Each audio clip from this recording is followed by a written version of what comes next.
Hello, and welcome back to Bedtime Stories with Vice Baby, where we will continue good stories for great holidays. A Stranger at 5 Points, adapted. One afternoon in February 1860, when the Sunday school of the 5 Point House of Industry in New York was assembled, the teacher saw a most remarkable man enter the room and take his place among the others.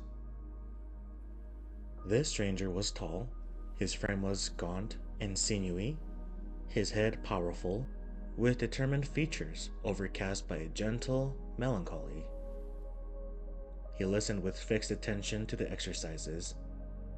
His face expressed such genuine interest that the teacher, approaching him, suggested that he might have something to say to the children.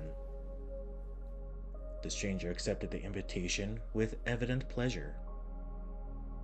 Coming forward, he began to speak and at once fascinated every child in the room.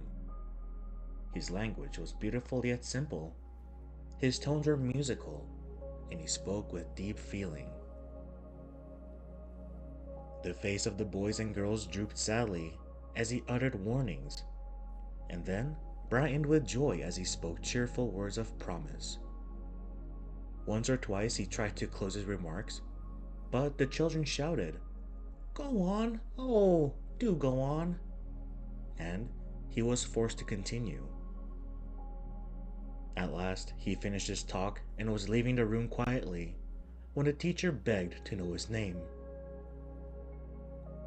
"Abraham Lincoln of Illinois," was the modest response.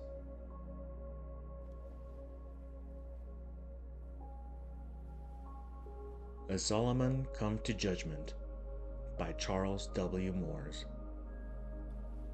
Lincoln's practical sense and his understanding of human nature enabled him to save the life of the son of his old Clary's Grove friend, Jack Armstrong, who was on trial for murder. Lincoln, learning of it, went to the old mother who had been kind to him in the days of his boyhood poverty, and promised her that he would get her boy free. The witnesses were sure that Armstrong was guilty, and one of them declared that he had seen the fatal blow struck. It was late at night, he said, and the light of the full moon had made it possible for him to see the crime committed. Lincoln, on cross-examination, asked him only questions enough to make the jury see that it was the full moon that made it possible for the witness to see what occurred.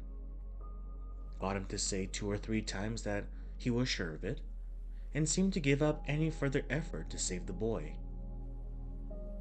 But when the evidence was finished, and Lincoln's time came to make his argument, he called for an almanac, which the clerk of the court had ready for him, and handed it to the jury.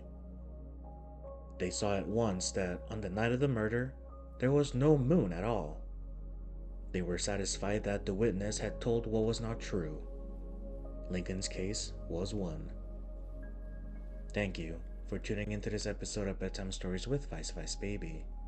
I hope you all have a good night and sweet dreams.